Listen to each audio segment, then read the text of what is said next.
এক গ্রামে ছিল একটি গরু, নাম তার মতি। মতির মালিক রাহিম খুব গরিব ছিল। একদিন রাহিম কলা চাষ শুরু করে, কিন্তু জমিতে ফলন হচ্ছিল না। হতাশ হয়ে সে গরু মতিকে নিয়ে বসে পড়ে। মতি প্রতিদিন কলার জমিতে ঘুরে বেড়াত এবং তার গোবর জমিতে পড়ে থাকত। কিছুদিন পর রাহিম দেখতে পেল, যেখানে মতির গোবর পড়েছে সেখানকার গাছগুলো অনেক ভালো বেড়ে উঠছে। রাহিম বুঝে গেল গোবরই হচ্ছে প্রাকৃতিক সার। এরপর সে নিয়মিত মতির গোবর জমিতে ব্যবহার শুরু করে।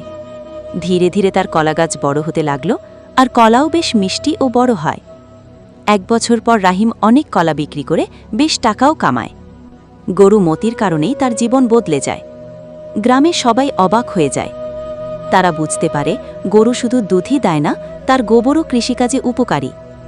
রাহিম আর মতিকে দেখে সবাই গরুকে ভালোবাসতে শুরু করে। এইভাবেই মতি হয়ে যায় গ্রামের কলা চাষী।